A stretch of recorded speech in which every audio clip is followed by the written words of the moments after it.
every other cold case that we had, or even not just cold cases. I mean, Dave and I worked on, man, the cases we worked on, SVU cases. I mean, we helped a lot of people. And, every now and then, I remember one time I was at the mall and ran into somebody. I didn't even know it. I held the door for a young girl coming in behind me. She's like, "You don't remember me, do you?" Yeah. But she was a victim on a case that Dave and I had. And she was like, you guys changed my life. And I'm not saying that because I want us. It's just good that, you can take people that are in such a bad way and they're derailed and help them get back on track again. It's not always homicide either. No. There was a case that you guys did that was phenomenal for what was available to you at the time. I think it was the Benson case outside of Philadelphia. Yeah, Joshua Benson. Do you guys want to talk about how many victims he had of sexual assault? I don't remember the exact number, but he was pushing 20, wasn't he? Yeah, it was just under 20. We started out with one, and with that one, it just mushroomed, and we developed rapport with numerous of the girls, and spread, and we ended up satisfying a numerous group of girls that probably would never had a voice, but we formed, and it was a team, and I'll just say Team Jane, and that's how we did our job. Yeah, I mean, Dave and I, one thing that we always would try and do with cases like that, a lot of times if we had to interview a young person, and more than most of the time it was a young girl, to come into a police station and it's intimidating, it's uncomfortable. Now, if they were younger, eventually they had the Children's Advocacy Center come along where they would do forensic interviews. But Dave and I, it wouldn't be uncommon if we would say, to the young girl and her parents, well, why don't you meet us at the mall at the food court? Yeah. And we'd buy her a pizza, and we'd sit down in the mall because it's a familiar place to them. They've been there before. They're in the mall. They're not in the police station. There's music playing. There's people around, and we're eating pizza, which is a beautiful thing. And we would. That was how we would talk to them, and it would make them much more comfortable, and it would just make them want to work with us to do what we needed to do to deal with the situation. And that's the Benson guy right there, right? Josh got about 120 years. Good. For all the sexual assaults he did. Fantastic. Wow. One of the other things, Chris, you didn't mention, we were known as Chris and Dave, not Detective Nieves, Detective McMullen. Yeah, and that's the one big thing to eliminate that. We didn't need those titles. It was Chris and Dave, and right. So that you could be more relatable to people and get their trust and kind of get in where with those titles you might not get the information you need, that they would be more comfortable as Chris and Dave telling you than as Detective Nieves and Detective McMullen. Yeah, I mean, using titles and sitting across a big desk in a police station is not going to be real conducive to building a rapport. No. But you have to remember, your rapport with each other as partners for all that time definitely helps. I mean, sitting next to two BFFs, we weren't called BFFs back then, but what I'm saying is two brothers. I mean, you guys came on the force. We fought like brothers. Oh, yeah. Yeah. Yeah. I'm sure you did. And it's all out of love and out of mutual respect. And even today, 35 years later, look at you guys. I mean, listen, I mean, Dave's still on the job, right. There's time. And I've seen him be involved in some high profile cases since he's been out there where he's at now.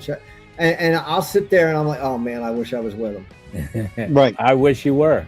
I mean, that was invaluable. I still got some gas in the tank, Right. But speaking of gas in the tank, there's some of your friends had opened up a not to compare it with the distillery, but a brewery down the shore where you actually first were the boardwalk seasonal officer. Where in that town where you were the seasonal officer, your friends opened up a pub and a distillery called Anglesey Ale House. Ale Works. Anglesey Ale Works, yes. Yes, Anglesey Ale Works. That's crazy. Yeah, my buddy Mike Johnson and Billy Kramer, and they they opened this place up a couple years ago. It's called Anglesey Ale Works, and I am not a beer drinker. Dave will tell you I'm not a big drinker at all. But he has this one beer down there. It's called a Twist, and it tastes like a Philly soft pretzel, and it just goes down really good. I'm probably gonna you probably find me there this Saturday. Well, listen. Also, here's the weird part. If you're not from Philly, that sounds actually appetizing. But they take the top part of the glass, the rim, and they put mustard And and salt. salt, like a real Philly soft pretzel. I That's told crazy. somebody that story today, and he's like, "That sounds absolutely disgusting." I said it might, but I'm telling That's you, what my wife said when I told her. She's like, that's just try it. Just try it. That's all. Just go down and try it. she's making that Good noise. stuff. But But yeah, your rapport together. But I really want to focus on how we, as viewers and true crime fanatics, can give back. Is an outfit like Cold Case Initiative a good way for us to give back, Greg?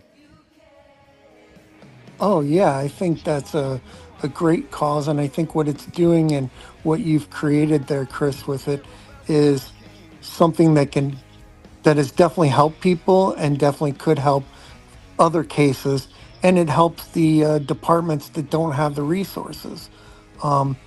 Because I know, like with a lot of these departments, especially the not bigger markets, they are limited on their funding. And I know for a fact, because I've dealt with some nonprofits that deal with the canine units, for example, they're not even funded by the departments. They're actually funded by the officers themselves or by these nonprofits that help those officers. yeah, So I think these kind of nonprofits like that and like what you're doing are necessary and definitely needed in this space for sure. So if you yeah, want like to help, this is a good one because it's giving that closure. It's finally putting, and I'm going to say it again. I don't want to names with bones, and closing cases. or names to a suspect, or Right. Yeah. Going a step. Right. It can actually go with the suspect either. Right. Well, It's and stuff it's that you wish was available when you were doing this stuff. You had to create it. There's only a couple other outfits that are doing what you're doing. yeah. There's There's at only least two. I mean, I didn't invent the wheel. There's at least two out there I'm aware of, and they're a lot bigger than, and good for them. I mean, right. like I said, it's run by me, and just it's a labor of love. Nobody takes a salary out of it. We don't have a building. My office is right over there in my basement. That's where it's run from. I would Um, like to see the true crime community of TikTok adopt your platform as our platform, is what I'm trying to say, Greg. What do you think of that? yeah, I think it's a great way that instead of just sitting watching, these cases, instead of just sitting there talking about these cases, it's something that you can actually put action to. And by donating, you're actually helping the experts get the resources they need to potentially solve these cold cases. So you're being part of the solution. You're proactively helping in a way that, The like, very few people do, yeah. the very few people And you do. could imagine if you donated for that boy, the 2-year-old boy, to find out that his mom didn't leave him. I mean, just imagine the impact that you would have on a case like that. Or someone who, other person is missing and they catch the suspect or they find the person or whatever it is. You're actually having